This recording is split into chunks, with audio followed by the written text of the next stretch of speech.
हरे कृष्ण हरे कृष्ण हरे कृष्ण हरे कृष्ण कृष्ण कृष्ण हरे हरे राम राम राम हरे हरे। हरे कृष्ण। तो आज हम चर्चा करेंगे कि किस प्रकार जो है नाम का एक बहुत छोटा सा साइड, इसको बोलते हैं साइड इफेक्ट।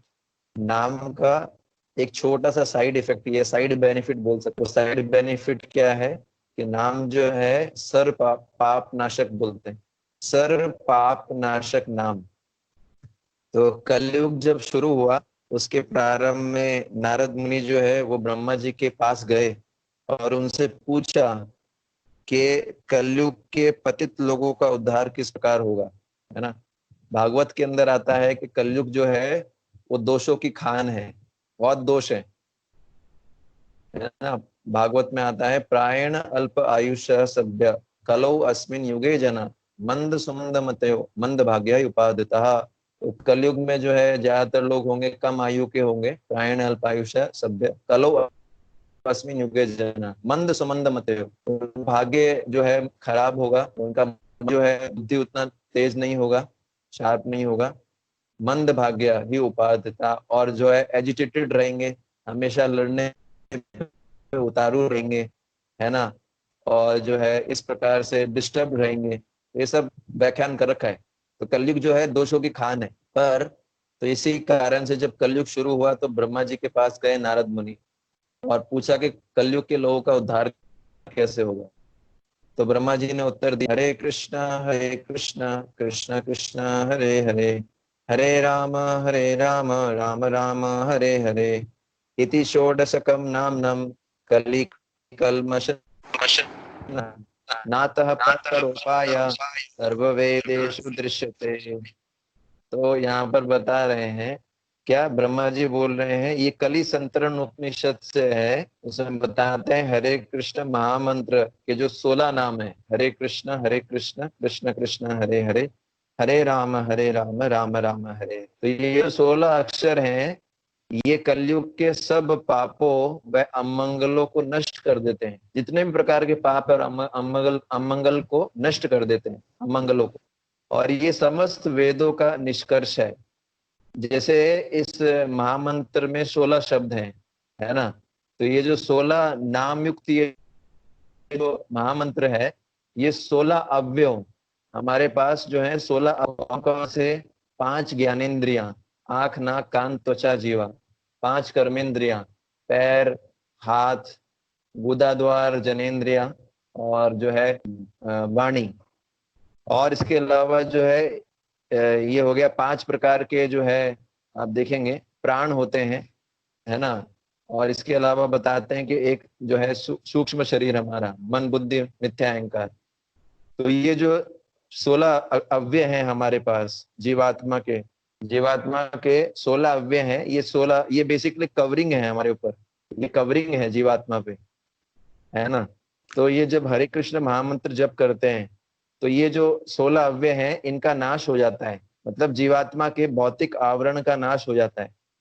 और जब हरे कृष्ण महामंत्र के जप के द्वारा जीवात्मा के स्थूल बॉडी और सूक्ष्म बॉडी, स्थूल और सूक्ष्म भौतिक आवरण नष्ट, तो भगवान श्री कृष्ण जीवात्मा के समक्ष उसी प्रकार से प्रकट होते हैं जिस प्रकार से बादल हट जाने पे सूर्य की प्रखर किरणें प्रकट होती हैं। जैसे बादल होता है तो सूर्य होता है लेकिन वो दिखता नहीं है, छुपा हुआ होता है। और हम बोलते हैं कि क्या बोलते हैं कि सूर्य नहीं है, लेकिन ये ऐसा हम एक्चुअली सही नहीं बोलते।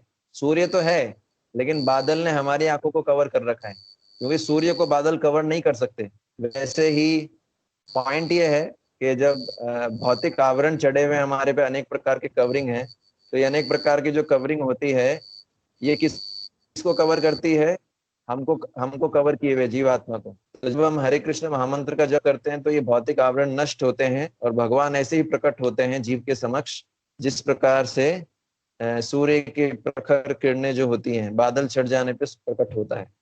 और इसके अलावा भी कई जगह शास्त्रों में वर्णन है, ये आता है बृहद विष्णु पुराण से, नामनो ही यावती शक्ति पाप निर्हरणे हरणे हरे तावत कर तुम न शक्नोति पातकम पातकी न। बताया गया हरि का मात्र एक नाम, हरि का मात्र एक नाम उच्चारण करने से एक पापी इतने पापों के फल से भी बच सकता है जितना पाप कोई कर नहीं सकता, उसके उतने पापों के फल से भी बच जाता। तो पॉइंट ये है कि प्रश्न आता है कि प्रभु जी इतने सारे जो है हम तो चैंटिंग करते हैं, तो फिर अभी तक तो हमारा उद्धार हो जाना चाहिए था क्या? तो यहाँ पर ये बताया गया है कि आप देखिए हम लोग से भी बहुत तरह के हम पाप होते हैं।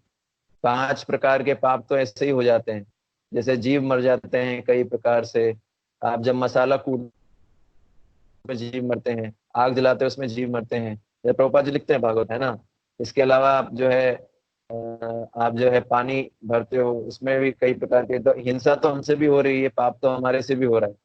तो हरे कृष्ण मंत्र देखिए जो है इसको लेते रहेंगे धीरे धीरे, तो क्या होगा, सारे जो मतलब जो पाप है वो नष्ट हो जाएंगे। और ये एक ही जगह नहीं, और भी जगह लिख रखा है, एक कृष्ण नाम करे सर्व पाप नाश, प्रेमे कारण भक्ति करेण प्रकाश। यहाँ पर आप पूछेंगे कि प्रभु जी एक कृष्ण नाम जो है वो पापों के फल से बचा लेता है, जितने पाप वो कर भी नहीं सकता, तो हम तो करते हैं, फिर हमारा क्यों नहीं होता? तो यहाँ पर चैतन्य चरितामृत में इसका उत्तर मिलता है आदि लीला 26वें श्लोक में कि कृष्ण के नाम के एक निरपराध उच्चारण, ये जहां बताया गया है वो निरपराध नाम बताया गया है।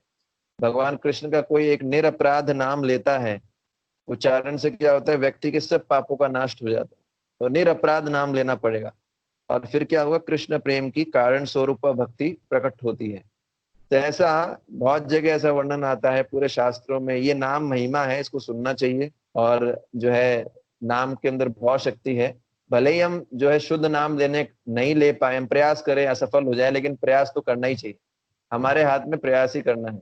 जब हम प्रयास करते हैं तो हमारे प्रयास से भगवान प्रसन्न होते हैं और अपने आप को प्रकट करते हैं। हम भगवान को फोर्स नहीं कर सकते, ठीक है। तो ये सब चीजें ध्यान में रखते हुए हम जब करने का प्रयास करेंगे, और भगवान गुरुदेव और भगवान को पसंद करने का प्रयास करें, ठीक है। हरे कृष्ण। श्री हरि नाम प्रभु की जय। जगत गुरु शिला